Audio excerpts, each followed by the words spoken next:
Olá, pessoal, bom dia, tudo bem com vocês? Eu me chamo Lucimara Carlessi, estou aqui pelo Instagram do Notório Saber para fazermos uma live sobre a RMI dos benefícios por incapacidade após a reforma da Previdência. Bom dia, pessoal, aqui é a professora Lucimara Carlessi e hoje eu estou aqui pelo Insta do Notório Saber para fazermos uma live sobre benefícios por incapacidade, especificamente a RMI dos benefícios por incapacidade após a reforma da Previdência. Hoje eu tenho a honra de ter um convidado muito especial, que além de ser um mestre que nos acrescenta no nosso dia a dia, porque suas obras literárias aí são nossas bíblias, né, no escritório, para quem atua nos benefícios por incapacidade. O Dr. André Bittencourt é meu convidado especial nessa manhã. Eu sei que ele adora café, então ele deve estar lá já preparado os cafés dele, já para vir aqui a brilhantar a nossa manhã com todo o conhecimento. Vamos chegando, eu estou aguardando aí o Dr. André Bittencourt chegar para fazer esse convite. É um prazer estar com vocês. Para quem não me conhece, eu vou repetindo aí, né? Eu me chamo Lucimara. Atuo bastante na área previdenciária, aqui na região do interior de São Paulo. E a minha especialidade, na verdade, palestro o Brasil todo, dou aula em algumas pós sobre benefícios rurais. Eu trabalho muito com os trabalhadores rurais aqui na minha região.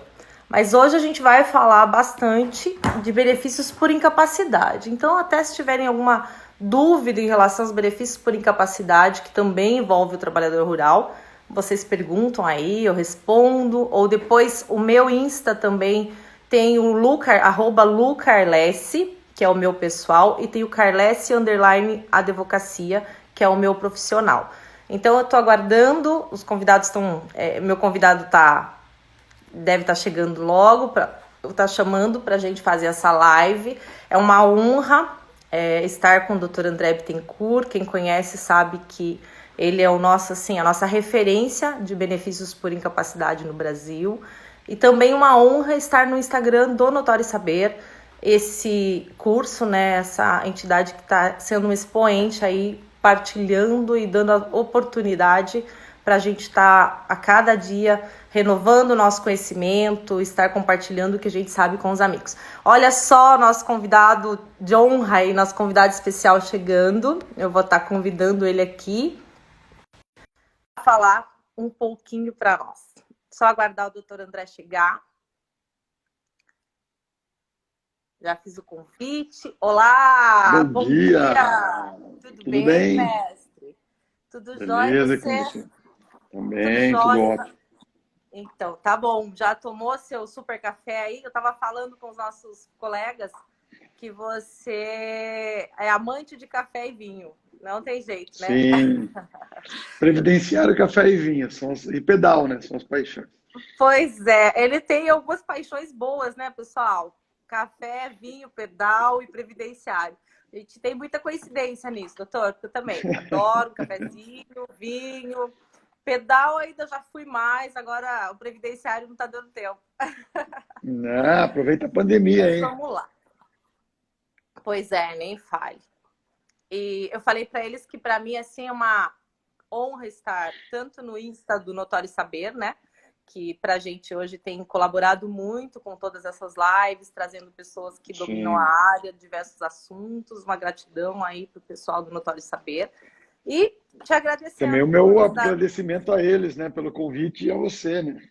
Obrigada, doutora. É um prazer. Assim, eu brinquei com eles que é o rei do benefício previdenciário no Brasil, que suas obras são a nossa bíblia de benefício por incapacidade no escritório. Então, Ah, seja nem tanto, né? bem-vindo. Eu sei que às vezes é um assunto igual quando eu falo de rural. Eu falo, gente, já não aguento mais, porque parece que é sempre a mesma coisa. Muito embora, né? A gente sempre tem novidades, jurisprudência vai. Mas agora, hoje eu sei que você tem muita coisa para falar, porque a gente teve aí alterações substanciais nos benefícios por incapacidade, no que tange ao nosso tema, que é a RMI, nos benefícios por Uhum. incapacidade pós-reforma. Doutor, eu gostaria que, né, como a gente sabe, nas nossas lives sempre nós temos os que estão começando, os que já atuam, professores. Então, para você fazer, né, contextualizar os benefícios por Uhum. incapacidade e depois começar aí nessa introdução das maiores alterações que nós temos, que acaba sendo, né, depois a RMI, mas Uhum. antes disso, acredito que o doutor tenha outras colocações. Então, fique à vontade, nossos convidados estão chegando, a gente repete o tema às vezes, mas vamos Uhum. lá, a palavra é sua, mestre. Bom, mais uma vez, bom dia para você, bom dia para todos aí que estão nos assistindo, obrigado por estarem aqui. É, Quando você, né, me trouxe aqui o convite, me perguntou que tema, né, poderíamos abordar, e eu venho tentando aí trabalhar um pouco mais de perto na questão da RMI, por isso que coloquei, né, esse tema. Mas, como você disse, temos que contextualizar aí a situação. Os benefícios por incapacidade, então, tiveram aí algumas alterações, mas antes, né, vamos começar antes da emenda 103, teríamos ali a situação dos benefícios tidos ali como auxílio-doença, né, aposentadoria por invalidez e auxílio-acidente. Auxílio-doença para aquelas situações onde há uma incapacidade para exercício da atividade habitual por mais de 15 dias. Então, eu posso ter uma incapacidade parcial e momentânea, onde a pessoa vai receber o benefício pelo tempo estimado ali, né, pela perícia administrativa ou judicial, tendo que fazer os pedidos de prorrogação, caso entenda que continua incapaz. Pode ter uma situação de incapacidade parcial e permanente ou de difícil recuperação, onde ainda em tese ficaria em gozo do auxílio-doença, até que de repente reabilitado para uma outra função, né, se fosse uma incapacidade parcial e permanente, porque ele teria ainda capacidade residual, né, ele poderia exercer outras atividades, e aí por isso o legislador criou aí o Instituto da Reabilitação, que é para possibilitar o exercício de uma nova atividade. Né? Então não podemos aí confundir as coisas, né? Uma incapacidade, mesmo que permanente, se ela for parcial, ou seja, se interferir só na questão da atividade habitual, ainda geraria o benefício de incapacidade na modalidade auxílio-doença. Se eu tivesse uma incapacidade parcial e permanente, mas aí questões sociais e pessoais favoráveis, né, aplicando a súmula 47 da TNU, eu poderia aí sim falar numa aposentadoria por invalidez, porque daí, de repente, a reabilitação não seria viável para essa pessoa por uma condição social e pessoal desfavorável. Sempre trago exemplo aí das cidades pequenas. Né? Pode falar. Eu falei que a questão da reabilitação por si só daria uma live de algumas horas, né, Ah, doutor? sim, com certeza. Né? E Porque, reabilitação é um instituto pouco explorado, né? E sim, agora a gente tem novos contornos, né? sim. Então, justamente porque dentro desse contexto que você acabou de passar, às vezes é Uhum, permanente e não é total, mas a obrigação, né, da Previdência, do INSS, em manter o auxílio até ela disponibilizar a reabilitação, e muita gente, o uhum. que o professor acabou de falar, o pessoal não explora essa questão da reabilitação para a manutenção desse benefício até a pessoa realmente ter concluído o processo de reabilitação e estar apta a uma nova atividade. Isso, né? E às vezes acaba tendo cessações aí precoces, né? Ou também não se explora o processo de reabilitação da maneira correta, enfim. Então, aqui teríamos o contorno do auxílio-doença.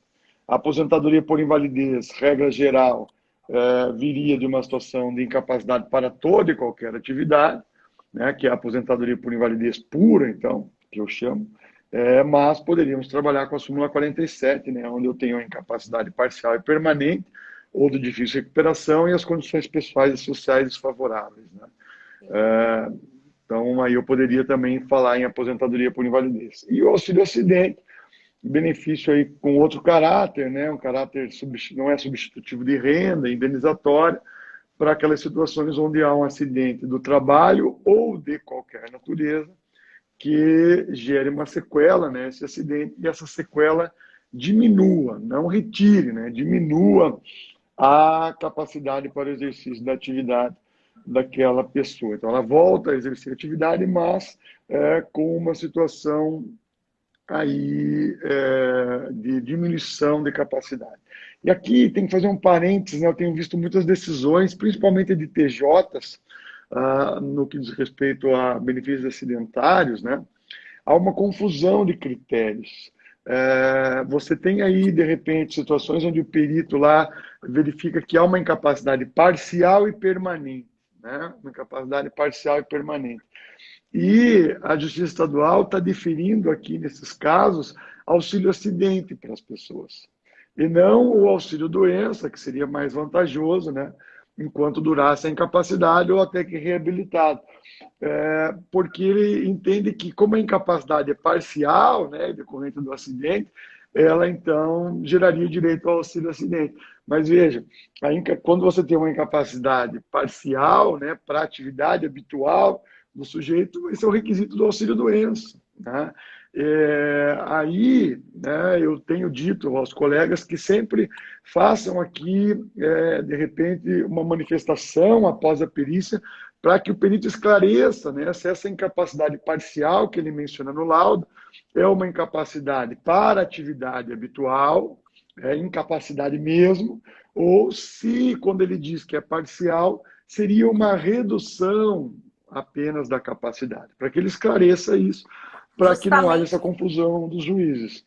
para que possamos ter elementos aí, né, mais claros em relação a essa diferenciação do auxílio-doença para o auxílio-acidente. Isso, porque daí quando ele deixa assim parcial, está tendo esse entendimento aí dos juízes, e eu dei uma pesquisada aí em TJs praticamente do Brasil inteiro, vem se trabalhando com esse critério de manter a sentença, dizendo, não, mas aqui é uma incapacidade parcial e permanente, então é auxílio acidente. Né? E não é Muito bem bom. assim. Não Muito, é bem assim. na verdade, muito boa essa colocação, porque essa confusão realmente existe e a linha ali é tênue, né? Então, Isso. precisa realmente estar atento. E também o próprio auxílio-acidente, como a reabilitação, é um tema assim que eu acho que tem muita coisa para discutir. Você, como nunca, aborda sem merchandise, mas já fazendo, né? Eu acho que assim, essas diferenças, essas dicas aí nos seus livros são fantásticas, não tem como não acompanhar. Bom, o Obrigado. pessoal Não, está e chegando a aqui. questão do auxílio acidente, né, só para, me desculpe aí, mas é muito mal explorado e tem muita coisa nos processos para se trabalhar ainda no auxílio acidente, e ele tem efeitos cascatas, né? Ele vai gerando ali direitos de alteração de RMI de aposentadorias e tal. Então é interessante trabalhar com ele. Sim, sim. Vamos lá, pessoal. Vamos colar no doutor André Bittencourt aí para explorar temas dos benefícios por incapacidade que às vezes a gente vai deixando passar, né? Porque é muito novo, assim, não é toda hora, e a gente só falava antes de aposentadoria por invalidez e auxílio-doença. A questão da Uhum. reabilitação e do auxílio-acidente sempre foi, para a maioria dos previdenciaristas, algo mais obscuro mesmo, menos Sim. explorado. E eu acho que quando você está cada dia mais envolvido, essas nuances que vão ficando nas entrelinhas do direito previdenciário é o que faz a diferença no nosso trabalho, né? Exato. Muito, hoje em dia o previdenciário é muito técnico, né? Você tem que ir ali nas situações mesmo, aprofundar, porque faz diferença, né? Faz Sim. diferença essa investigação. Ah, Doutor, bom, e pode falar. após contextualizado a questão aí, né, desses benefícios, tanto por incapacidade permanente, auxílio-doença, aposentadoria por invalidez, que nós já vamos falar das alterações, porque a reforma trouxe, inclusive, alterações de conceito, né, da nomenclatura desses benefícios previdenciários, não trouxe? Isso, né? No primeiro momento, né, a gente verifica ali mudanças que parecem ser tênues, né? Ou seja, mudança em nome de benefício e tal, mas teve outros, né? Mas começaremos pela mudança do nome, né? Então a gente já tem que começar a ser técnico aí nas nossas petições. Requisitos cumpridos, né? A partir do dia 13 de novembro de 2019, você não fala mais em aposentadoria por invalidez e auxílio-doença. Você fala em incapacidade temporária no lugar de auxílio-doença e incapacidade permanente no lugar da aposentadoria por invalidez. O auxílio acidente continuou da mesma forma. Então, a gente tem aqui uma correção técnica no nome, porque efetivamente a gente tinha alguns problemas, né? No benefício de auxílio-doença, às vezes o cliente vinha e não entendia o porquê não tinha direito, às vezes a gente também acabava tendo uma compreensão errada, porque a doença não dá direito a benefício, efetivamente, né? O que dá Doença, direito a qualquer benefício é a doença não incapacidade. gera incapacidade, né? Isso. E eu sempre digo, né? Às vezes se confunde assim, o nome da doença, né? E a gravidade, de repente, dela, não dá por si só direito a benefício, né? E às vezes isso é um pouco incompreendido. Mas a pessoa está com câncer, a pessoa está com AIDS. Sim, sabemos que são doenças, né, nefastas aí, que podem ter desdobramentos bastante importantes, mas ela tem estágios, né? E às vezes pode ser uma doença, né, que efetivamente seja um pouco mais pesada, mas naquele momento ela ainda não incapacita. Então, a mudança da nomenclatura do auxílio-doença, a meu ver, bem-vinda, né, para que tenha uma correção técnica aqui, é um benefício de incapacidade temporária, então um benefício que tem como característica o pagamento momentâneo, né, por uma situação de efetiva incapacidade para o exercício da atividade. E aí, por outro lado, a aposentadoria por invalidez, então, passa a ser o benefício de aposentadoria por incapacidade permanente. E fica no ar aí, né, o que virá na regulamentação infraconstitucional, porque a partir do momento em que se coloca o nome, né, na Constituição, incapacidade permanente, fico aqui me questionando se a ideia, a partir de agora, passa a ser dar uma característica não mais também transitória desse benefício, né, porque a aposentadoria por invalidez ela poderia ser revista, né, Sim, e primeiro a cada 2 anos, depois, recentemente, a qualquer tempo, né? Então, dá um ar com a de Operação Pente transitoriedade. Fino, né, que nós tivemos, Isso, estamos tendo isso, ainda. com um ar de transitoriedade bastante grande, né? Teve situações aí, acho que todo mundo já deve ter passado por essa situação, de você, de repente, conseguir uma decisão judicial de aposentadoria por invalidez e, numa situação onde nem sequer tinha sido implantado o benefício ainda, né, pelo INSS, e o INSS já mandava uma carta também para chamar o cidadão para passar por uma perícia, né? Então, é uma situação esdrúxula, mas enfim, que a gente encontrava. Aí, Antônio, agora... Oi. só aproveitando, porque senão depois passa, eu não acho mais as perguntas. Nós Tá. temos uma pergunta aqui, já antes até de falar da pergunta, o doutor Anderson Tomasi já te incomodou aí, você viu, né? Falando que em plena É ele mesmo, né? pandemia você está de gravata fazendo live. Mas é que, na verdade, eu sou um cara que não sou muito, né? O Marco Aurélio, o ministro Marco Aurélio puxou a minha orelha, né? Eu não sou um cara muito da liturgia, né?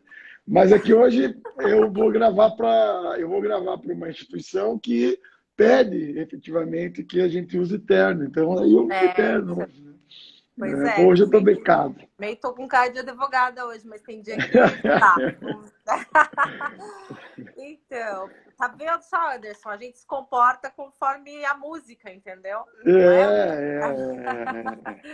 Porque, por exemplo, Bom, para o meu curso eu gravo, né, de camiseta e tal, mas tem instituições que pedem, então vamos lá.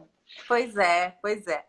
André, a pergunta que a gente tem do colega aqui, Marques Josi, ela está perguntando, ele, né, se esse termo ele tem que ser usado tanto para quem teve a incapacidade antes ou depois da reforma. Vou ler a pergunta. Professor, o senhor acha que devemos usar esse novo termo quando apenas a doença veio após mudança com a emenda? E no caso da doença que tenha surgido antes da reforma, devemos usar o nome de antes? Veja, eu acho que tem que diferenciar sim, até para você já indicar bem, né, as questões do cálculo que deve ser feito, né, que a gente vai entrar na questão da renda mensal inicial já já. Então, requisitos cumpridos até o dia 12 de novembro de 2019, acredito sim que a nomenclatura deve se manter, auxílio doença, aposentadoria por invalidez, porque essa era a nomenclatura do benefício naquele momento histórico. né? É igual quando a gente vai discutir, por exemplo, auxílio acidente ou auxílio suplementar. Não é porque hoje o nome é auxílio acidente, né? Que é um benefício que veio aí sucedendo, né? Falando aí, a grosso modo, sucedendo ao auxílio suplementar, mas auxílio suplementar é auxílio suplementar, auxílio acidente é auxílio acidente. Né? E aqui, então, acho importante também contextualizar requisitos cumpridos antes da reforma auxílio-doença, aposentadoria por invalidez, requisitos cumpridos após reforma, incapacidade temporária, incapacidade permanente. Acho importante. Justamente porque eu acho que das maiores assim, alterações e prejudiciais é o que nós vamos estar entrando logo mais e que vai implicar, inclusive, a nomenclatura já começa a levar um destaque na nossa peça inaugural em relação à renda, né? Porque você já Isso. começa a ter essa nuance do que deve ser aplicado com a questão do direito adquirido pós e antes reforma. Doutora Uhum. Rafaela Cosme, nossa colega do Nordeste aí, falando que o Minha doutor é tudo muito sócia, elegante, né? Pois é, sua sócia. Pena, né, minha Rafa? Tivemos irmã. o evento aí adiado, mas logo, logo, nossa, eu não vejo a hora dos eventos pessoais aí, dos presenciais voltarem, viu? A gente tenta matar um pouquinho da saudade nas lives, mas não é a mesma coisa, né? Não tem jeito. Não dá para tomar vinho junto, né, André? Não dá para tomar café. Não, agora é tudo separado. Esse dia eu fiz uma live com a Maria Fernanda aí, onde a gente falou de vinho, daí um tomava vinho do lado de cá, outro do lado de cá. Nem Ah, só de direito se perfeito. vive. Maria Fernanda fez 5 dias aí de live com vinho que foram ótimas. Exato, exato. Foi ótimo. Bom, Ah, doutor, deixa eu então, só ver aqui hum, se tem mais alguma pergunta, assim, porque essa foi muito bem colocada, né? Eu acho que é sim. interessante para que a gente leve para as nossas iniciais essas considerações. Vamos ver aqui. Segurada recebe há 5 anos um auxílio acidente por acidente em casa. 3 meses está incapacitada por doença coronária. Já vemos mais uma novidade aí, comprovada com os atestados. Como proceder? Ela recebe um auxílio-doença há 5 anos e Auxílio agora doença ou 3 auxílio meses. acidente ela recebe? Um auxílio-acidente por Tá, acidente doméstico. E agora, certo. 3 meses, ela está incapacitada pela doença coronária. Bom, então ela tem uma questão aí de um novo fato gerador, né? Não é uma situação que decorre daquela primeira. Porque se ela tivesse recebendo auxílio acidente e houvesse um agravamento da sua situação clínica, né, mas consequência daquele primeiro fato gerador, aí eu tinha que converter o auxílio acidente em auxílio doença, de repente, que era um benefício mais vantajoso, porque ela não está só com a capacidade diminuída, agora ela está com a incapacidade propriamente dita. Ali no caso dela é um fato gerador distinto, então ela vai requerer um auxílio doença e vai, né, com o deferimento dele, acumular auxílio doença com auxílio acidente, porque se forem fatos geradores distintos, pode haver acumulação de auxílio doença com auxílio acidente. E aí ela vai receber esse auxílio doença enquanto durar essa incapacidade aí pela questão coronariana, né? Então ela vai ter que fazer o requerimento, né? Agora na época de Covid aí, a solicitação para antecipação no valor de salário mínimo, né? E aí, sendo o benefício antecipado, receberá ele e posteriormente passará pela perícia administrativa quando for possível, né? Não sabemos quando. Entendi, entendi. Bom, pode continuar na sua explanação, doutor. Se a gente já. Beleza. Bom, Deixa eu o ver se grande tem mais. ponto Vou aí que a gente acompanhando tem de... aqui e vou parando as Isso, perguntinhas no vai me meio, fazendo as tá? perguntas aí. O grande ponto que a gente tem daí, né, fora essa incógnita se o benefício de incapacidade temporária será propriamente definitivo, né, quando vier a legislação infraconstitucional, e me parece que, de repente, esse seria o viés. E por que seria o viés? Porque o grande ponto aí do benefício de incapacidade permanente passa a ser a sua renda mensal inicial, né? E assim, eu acho que dentro de todas as alterações, claro, a gente tem a da especial, toda uma discussão que eu ainda acho que vem muita coisa por aí, mas o Uhum. impacto maior dentro de toda a reforma, no meu ver, é esse assunto que a gente vai estar tratando agora, porque o doutor acho que vai acabar exemplificando em relação até alguns valores, é assim, absurdo. Chega a Sim, ser não, é uma o diminuição prejuízo para o bastante segurado é drástica. enorme. E justamente no momento em que, de repente, ele precisaria de uma renda maior, né? Porque Exatamente. ele vai ter uma situação nova para lidar na sua vida. Fora todos os gastos que ele tinha da sua subsistência, ele vai ter que dar conta de uma situação de invalidez decorrente lá de uma patologia, de um acidente, enfim. E aí, nesse momento, ele tem uma redução drástica. Por que redução drástica? Porque o benefício ele só será calculado na integralidade da média, né? Porque antes da reforma, aposentadoria por invalidez, 80% das maiores remunerações, de julho de 94 até o mês imediatamente anterior ao requerimento do benefício, e aí o valor da média representaria o valor da aposentadoria por invalidez. Agora, pós-emenda constitucional 103, não. Somente se ele for decorrente de um acidente do trabalho, que ele vai representar a integralidade da média, e a média não é mais 80% das maiores remunerações, e sim 100%. Não exclui as menores, né? Isso, não exclui as menores, o que já dá um reflexo negativo, né? Aí, o que você vai ter você vai partir de 60%, né, da média, mais 2% a cada ano contribuído que superar o mínimo legal. Então, se você tiver uma pessoa então, que tenha 20 anos de contribuição, 20 anos e 11 meses de contribuição, se não for um acidente do trabalho, você vai ter um benefício de 60% da média, né? Logicamente, aqui você vai ter a possibilidade de trabalhar, e hoje, né, virou um joguinho interessante calcular RMI. Para quem não gosta de matemática, só tenho a dizer que pena, vai causar prejuízo, de repente, a clientes, né? Então, se não gosta, passe a gostar, ou se alie alguém que gosta para te auxiliar Fazer essa nessas parceria. questões.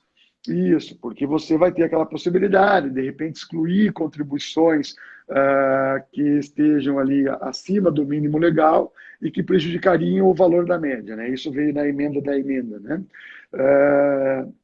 Então é interessante, né? Você, às vezes, vai ter situações onde, de repente, 64% retirando ali algumas contribuições seja mais interessante do que 66% ou 68%. Então você vai ter que tomar cuidado, porque você, de repente, vai poder fazer essa jogadinha, né? Sim. Agora, cuidado, né, ao retirar essas contribuições, porque você sabe que retirar contribuições, a emenda disse, né, essa retirada de contribuições que prejudicariam o valor do cálculo, desde que acima do mínimo legal, né, do período contributivo mínimo, elas vão ser excluídas para todos os efeitos. Então, lá na frente, no cálculo de uma pensão, na verificação do tempo em que essa pensão será paga, por exemplo, nós vamos ter reflexos Dessa também, né? exclusão. Isso. Então, não é, vou excluir aqui e lá na frente querer usar, né? E veja que é perigoso, porque o INSS eu já vi, não em aposentadorias por invalidez, né? Não em incapacidade permanente, mas já vi concessão aí de benefícios agora na via administrativa de aposentadorias, com exclusão de parcelas, sem que tenha sido solicitado ao segurado, né, se ele concorda ou não com a exclusão. Então, Por tem que isso a estar atento a isso. importância da análise da carta de concessão, que no momento está uma Isso, dificuldade até para a gente conseguir, né? Porque às isso. vezes você entra lá, você consegue os extratos, mas você não tem conseguido a carta de concessão. E mais um cuidado, porque se o segurado faz o primeiro saque, aí só uma Isso. revisional para estar revendo a situação, né? Isso, e veja, e tem cálculos que efetivamente a gente não está conseguindo entender o que o INSS fez. E a gente estava conversando aqui no escritório esses dias, achando que a gente estava meio louco, mas daí eu já vi que não estou louco, porque a professora Viviane Mazotti, por exemplo, também esses dias estava falando que chegou uma carta de concessão a ela, em que ela já fez todas as simulações possíveis e não conseguiu chegar no valor da renda mensal inicial dada pelo INSS. O Dyson Porta-Nova, lá de Porto Alegre também, que tá anos-luz aí à frente, né? Começou na Previdência quando eu não era nem nascido ainda, né? E aí ele, né? É que eu sou muito novo, né? Ele também é novo. Muito! Não obstante os cabelos brancos, né, André? Isso. E ele também, né? Falou, cara, tá acontecendo com vocês aí e tal. Então, assim, a gente tá tendo que ter muito cuidado agora nessas concessões. Mas vamos aqui, né, nos ater aos benefícios por incapacidade. André, a Qual gente é o só grande falou do ponto? cálculo. e até uma dica, realmente precisaria, né? O que você acha? Porque o pessoal pergunta, mas e o sistema? Porque agora a galera, né, com essas alterações, compra os sistemas de softwares aí que faz os cálculos. E o que você teria brevemente para falar disso? Porque, obviamente, os cálculos INSS, como você mesmo está falando, as cartas de concessão a gente não está conseguindo sequer entender que cálculo foi atribuído. Isso. Veja, Você aconselha os atuantes aí, os previdenciaristas, a estar usando esses sistemas de cálculos para esses cálculos de benefício por incapacidade? Não? Qual seria a sua opinião a acho respeito? importante, né? Acho importante. A gente sabe que a gente, né, não é muito bom de cálculo, nós somos bons em fazer 30%, né? Isso a gente faz de cabeça. Mas é importante, né? Aí o pessoal pergunta, que programa e tal. Veja, é, isso é uma questão meio subjetiva, né? Porque vai da questão da adaptação, né? Igual o sistema operacional do telefone, né? Uns amam o iOS, outros amam o Android, Android? enfim, vai do que você gosta e se adapta. Eu vou te falar da nossa experiência aqui. Nós temos um programa que a gente gosta e utiliza, que é o Prévios. Eu gosto dele, Uhum. particularmente. É, a pessoa que faz os cálculos aqui para a gente, né, que é um gêniozinho dos cálculos aí, ela tem uma planilha de Excel que ela aprendeu com o pai dela, que é contador, e que ela entrou no previdenciário até por conta disso, ela tinha feito uma outra faculdade, e o pai contador, depois começou a trabalhar com revisões, depois que se aposentou de uma empresa ali em Santa Catarina, e ele desenvolveu a planilha dele. Então, ele confia na planilha dele. E ela Claro. faz, então, o cálculo no programa, refaz Na o planilha? cálculo na planilha dela, e às vezes a gente ainda faz utilizando o programa do TRF da quarta região, né, para quem está aí nas outras regiões, o programa do TRF gratuito é muito bom, né? Uhum. E aí a gente verifica ali o que nós temos, né? Por isso que E tem que aí, entender, né, André? Porque assim, veja bem, você isso, tem os programas, mas depois você vai checar, porque às vezes dá divergência de um e outro, e aí mais do que nunca você isso, precisa entender de toda essa aritmética, dessa como é feito, como é processado todo esse cálculo, o que exclui, o que não pode excluir, a média, porque senão você não vai conseguir verificar se aquele cálculo está está realmente correto ou não, né? exatamente. E isso vale, para a questão judicial também.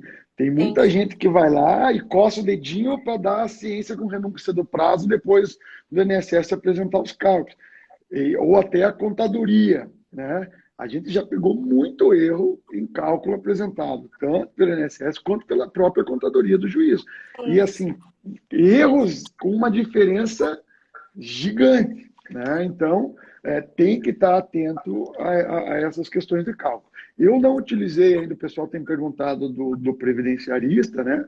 Eu não usei ainda, mas eu conheço, né, o doutor Atila, e ele me falou na época em que ele estava desenvolvendo isso ainda, um ou 2 anos atrás, e ele falou que ele ia fazer um negócio para matar mesmo, né? Que era o que ele queria usar, né, no escritório, enfim.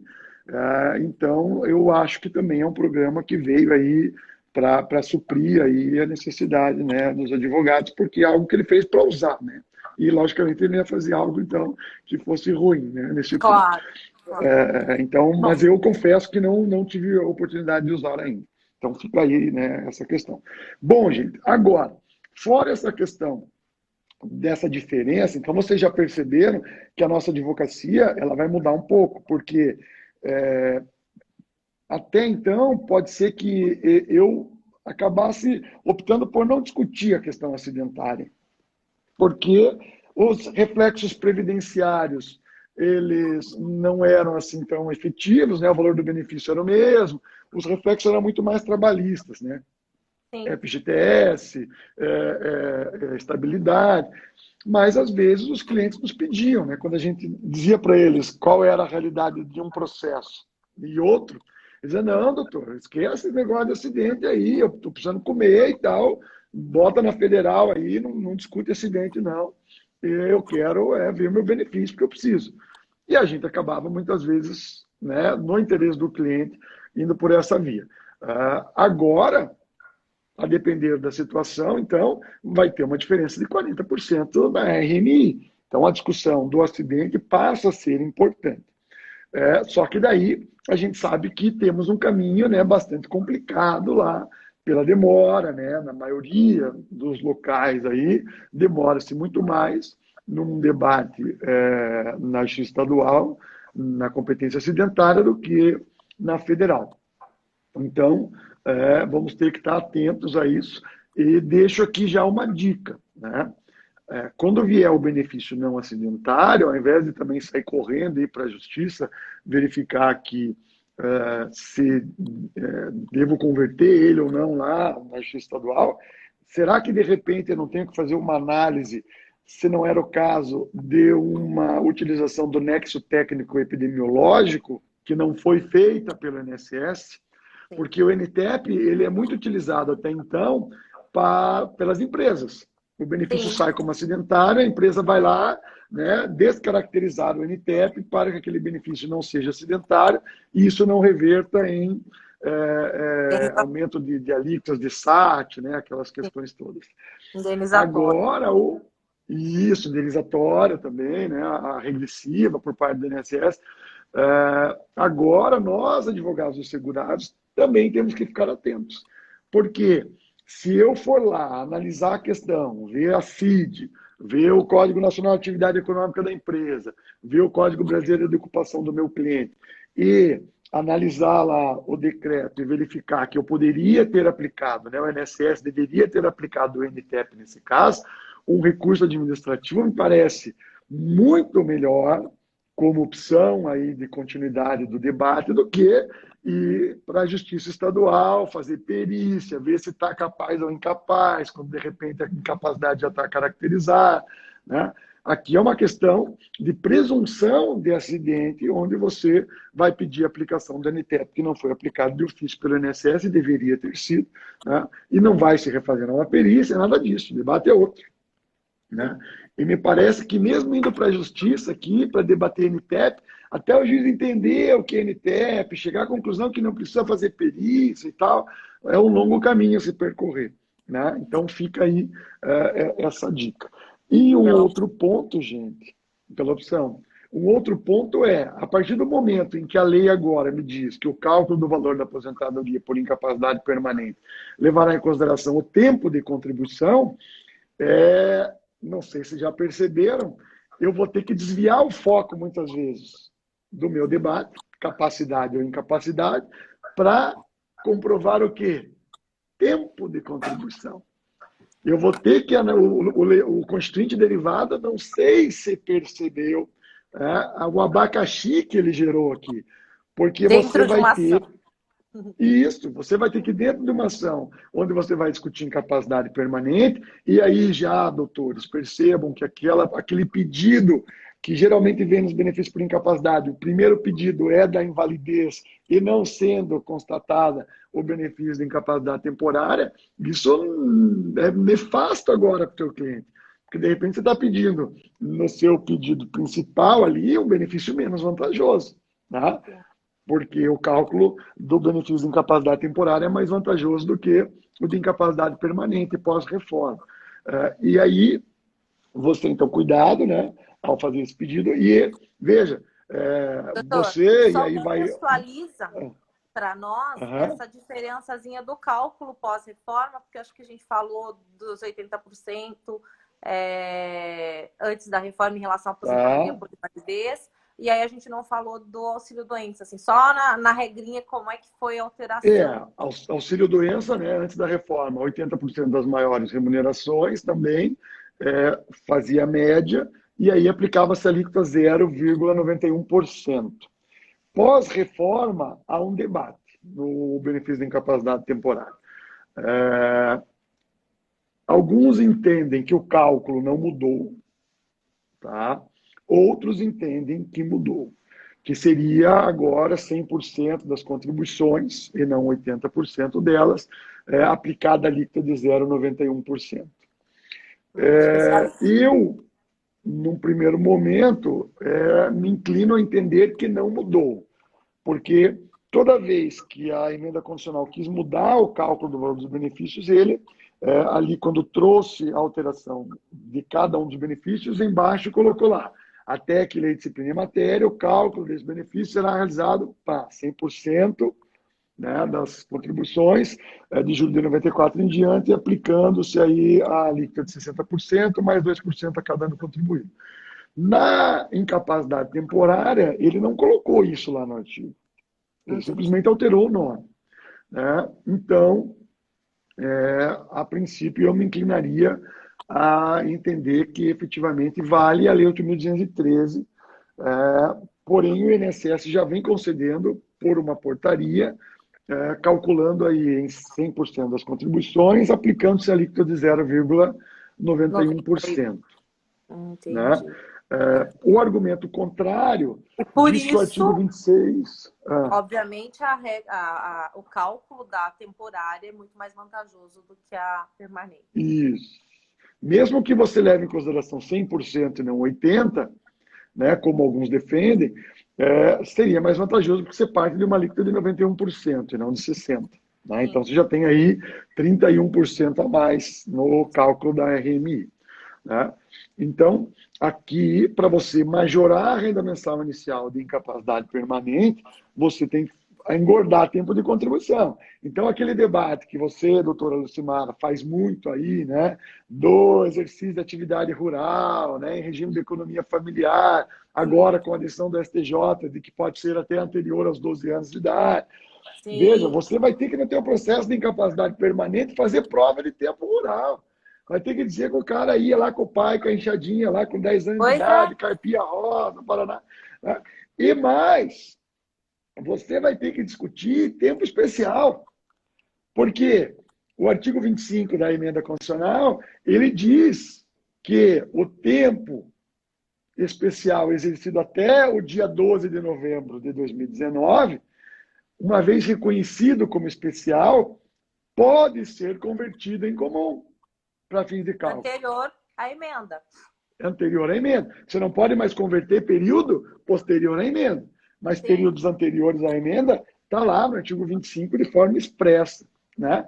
Então, veja, você vai ter que entender a vida laborativa do teu cliente, vai ter que ver se tem tempo rural, se tem tempo especial seja com exposição a agente nocivo, seja por deficiência, para converter esse tempo especial em comum, para aumentar tempo de contribuição, para aumentar a alíquota de RMI. A complexidade de uma ação de um benefício por incapacidade passou a ser, envolver todos os demais benefícios, porque eu não tenho que provar só a qualidade de segurado na DI, na data do início da incapacidade e mais. Eu não tenho que provar só a incapacidade, seja ela temporária ou permanente, mas de uma forma muito de grande importância a questão do tempo por causa da RMI.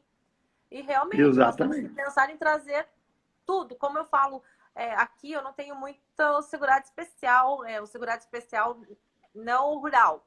Eu não tenho muita aposentadoria especial de atividade, né? Não tem grandes indústrias, então assim, não tem muito a situação da aposentadoria especial.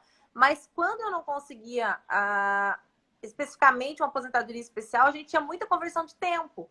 Porque uma ou outra vez aconteceu de trabalhar de motorista, de frentista de posto, e todas as discussões que a gente teria aqui na região de uma especialidade. E aí eu sempre trazia isso dentro da aposentadoria mais por tempo de contribuição, nunca dentro de uma aposentadoria por incapacidade permanente. E aí veja o rolo que vai virar isso, né? Porque a gente sabe a dificuldade de uma instrução, né, dessas duas, só para ficar aqui no rural e na especial. A dificuldade de uma instrução dessa, na questão do especial, no juizado, o juiz vai fazer perícia disso, não vai fazer perícia, né? Ou seja, virou um abacaxi o troço. Né? Só que vai se repercutir significativamente na renda mensal inicial do sujeito, no momento em que ele efetivamente necessita, né, de um benefício com uma RMI um pouco mais condizente para que ele possa fazer frente aí a essas situações. A gente fez algumas simulações aqui recentemente, né? Tinha situações assim, um cara que pagou a vida inteira pelo teto, por exemplo. né? Ah, E ele, 19 anos e meio de contribuição, ele tem um benefício que não é acidentário. Ele teria, calculando ali 80%, né, na modalidade antiga, um benefício ali, se não me falha a memória, é uma média de 5.600 e poucos reais. Então, ele teria direito a uma aposentadoria por invalidez de 5.600 e poucos reais. sim. Na hora que você pegava 100% das contribuições, essa média já baixava para 5.400 e alguma coisa. E aí, aplicando a alíquota de 60%, já vinha para 3.400 e pouco, ou Imagina. seja, você tem uma Quase diferença de 2 metade. mil e pouco. Exato. Uma outra simulação de R$ 1.300, né? O cara pagou 1.300 a vida inteira, em cima de 1.300 a vida inteira. É, Antes da emenda constitucional, o benefício dele ficaria em 2.600 e pouco. Na situação atual, o benefício dele já viria para 1.400 e pouco, ou seja, daqui a pouco já é salário mínimo, né? O Sim. benefício do sujeito. Então, realmente uma perda bastante interessante que vai causar um prejuízo enorme e que André, vai repercutir, por exemplo, na pensão por morte. eu ia falar isso agora, só para gente, para depois eu ler, que tem um monte de perguntas aqui, a gente vai ver o que dá para responder. Isso, o impacto ainda vai ser muito maior na pensão por morte, porque a gente sabe que a pensão por morte ela é oriunda de um benefício, né, que a pessoa estava recebendo, não vai voltar a fazer novo cálculo e tal. E aí, dentro da pensão por morte, que a gente teve uma alteração também enorme em relação aos cálculos, nós vamos Uhum. pegar a renda daquela aposentadoria onde aquele segurado já teve esse prejuízo, às vezes, de mais de 50% do valor que ele recebia na ativa. Não seria isso?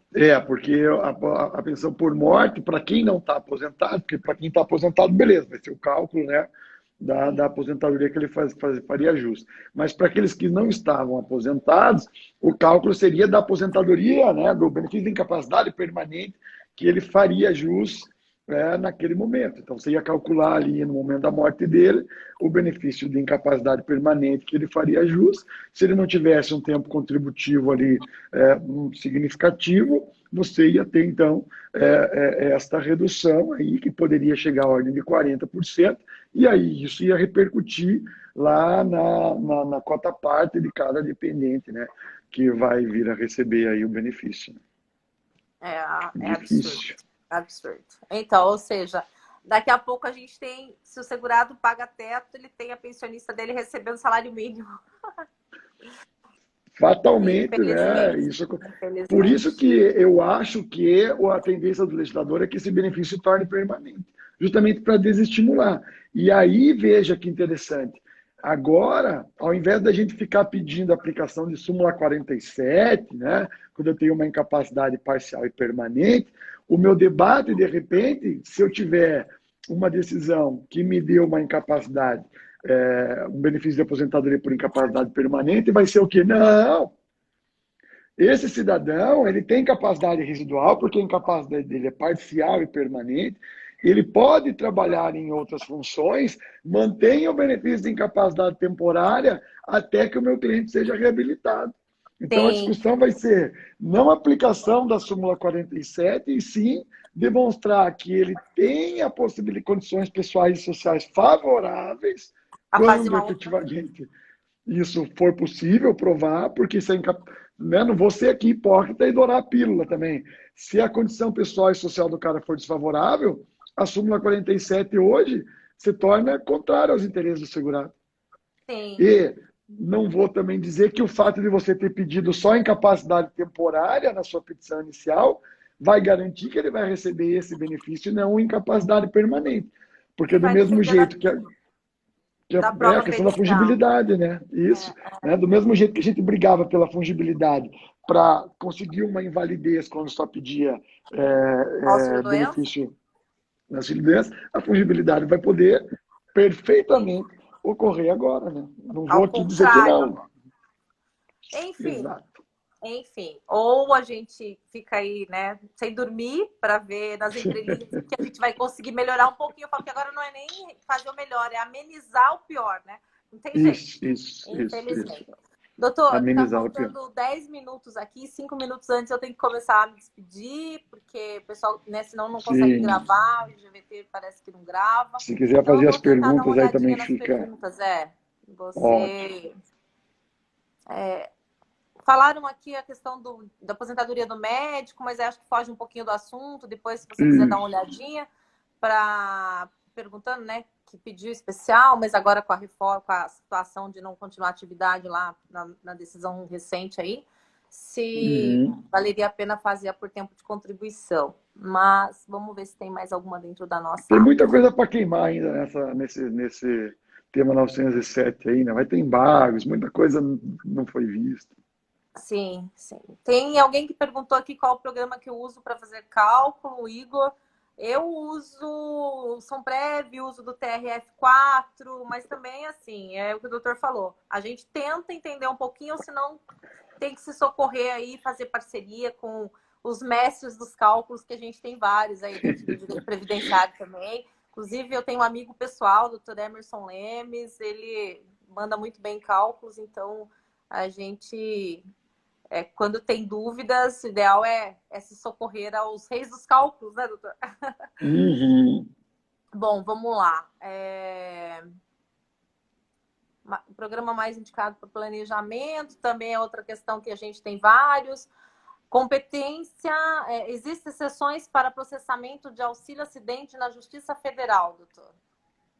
E aí depois ela coloca ali acidentário, né? Veja, regra geral, então, o benefício decorrente do acidente do trabalho, ele é competência estabelecida na Constituição, Justiça Estadual, né? Se for um acidente de qualquer natureza, Justiça Federal. Tem uma questão que está acontecendo aí em algumas sessões judiciárias, segurado especial em regime de economia familiar, juiz declinando de competência e mandando para estadual. Gente, isso é um absurdo completo, né? Porque Eu ia o, mencionar, exatamente. o cidadão que trabalha em regime de economia familiar não sofre acidente do trabalho, né? Ele, Sim, tudo bem, ele sofre acidente trabalhando. Né? sim. É igual nós, advogados, nós sofremos acidente trabalhando, mas não é dentro do trabalho. Então, a competência da Justiça Federal, que, enfim, para mim, há aí uma subversão da ordem. Mas, enfim, a questão, doutor, é a seguinte: você pode, de repente, ter uma situação onde você distribuiu a sua causa na Justiça Federal porque você entendia que não era acidentária. O Tá. perito vem e diz que é acidentária. Aí, o que, em regra, aconteceria? O Código de Processo Civil vai dizer, o juiz, então, verificando que ele não é o competente, ele declara a competência e remete para a via competente. O que muitos juízes não fazem. Tem juiz que verifica isso e já extingue o processo em julgamento do mérito. Está errado. O Código de Processo Civil estabelece ali, né, a regra para isso. Você declina da competência, remete para a instância Remete pra... ordinária. Isso. Mas tem uma decisão do ministro Teori Zavascki muito interessante, da época em que ele ainda estava no STJ. Foi até o Savares que, a gente discutindo isso, certa feita, me mostrou essa decisão. O ministro Teori, ele entendeu, e esse é um precedente que não foi superado no STJ, que você não pode subverter a ordem de julgamento.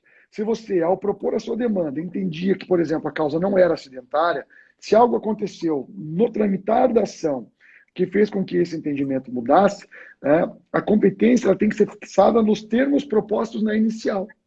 Porque senão você subverte a ordem de julgamento. Você primeiro analisa o mérito, né, ou alguma outra questão incidental, para depois ir para as situações iniciais. Então, ele diz, nesses casos onde algo acontece no decorrer da ação, que muda, de repente, a ordem fixada na inicial, deveria haver a prorrogação da competência. E essa é uma decisão dada num conflito negativo de competência, onde a parte tinha distribuído na Justiça Federal, o perito verificou que era questão acidentária, decorrente do acidente do trabalho, o juiz federal declinou para o juiz estadual, o juiz estadual também disse, não, começou lá, termina lá. E aí o processo foi subindo, chegou no STJ. E o STJ vai e diz, então, não, quando então acontece algo no tramitar da ação que traz, então, de repente, uma competência diferente daquela que foi fixada, prorroga-se a competência e termina o julgamento na Onde seara onde iniciou. Agora, depois. lógico, se você tinha um documento ali, né, que comprova, igual agora, que voltou acidente de trajeto, então você tem um boletim de ocorrência que demonstra que o seu cliente sofreu acidente do trajeto e isso está no processo, né, não venha me dizer que você não sabia que era acidente do trabalho, daí, né? Sim. E vai para a Justiça Federal, porque daí, né, efetivamente, não vai Trajeto, colar. que voltou, Isso, exatamente. isso. Doutor, Quero aqui, falta 5 minutos e já me avisaram que pode ser que caia em 5 minutos, né? Então temos que começar a encerrar. Mais uma vez, eu quero agradecer muito aí pela oportunidade, os esclarecimentos. Te ouvir sempre é enriquecedor. E com todas essas nuances, né? Eu acho que fica aqui esse gostinho de quero mais, para mais debates, mais discussão. E nós vamos nos falando até um breve encontro presencial aí, se Deus quiser. Quero agradecer aqui a participação de todos, né, vários colegas, vários professores, doutora Gisele, do Notório, doutor Everson que entrou aí, pessoal, vários professores que estiveram conosco, vários alunos, né, todos atuantes e que estão nessa luta árdua aí do dia a dia do direito previdenciário, que eu falo que desde 2015 a gente dorme e acorda com alteração. Desde a MP da Dilma lá, a gente fala, meu Deus, o que está acontecendo nessa área? O pessoal ficou me perguntando quando vai vir a quarta edição. Eu falo, quando eu conseguir parar e acordar sem que o livro esteja desatualizado. Né? Porque a gente dorme com ele atualizado e acorda desatualizado. Enquanto isso, vamos para os cursos, né? Mas, doutor, eu já vou deixando meu beijo especial para todo mundo. Beijos de luz para você, para sua família, para o seu filho lindo. Tudo de bom e obrigado mais uma vez. Pode eu que agradeço. Um tchau. Agradeço a você, agradeço ao pessoal do Notório Saber, a doutora Gisele, maravilhosa, né, um grande expoente aí, né, do direito previdenciário, a todo mundo que esteve aí, né, nos assistindo, e desejo aí a você e todos que estão nos assistindo uma semana abençoada, que passem por essa quarentena aí com sabedoria, né, e tudo isso certamente vai passar e a gente vai sair fortalecido de tudo isso. Um grande abraço a todo mundo aí. Fiquem com Deus. Obrigada, André. Até mais. Tchau, tchau. Beijão. Até mais. Tchau, tchau.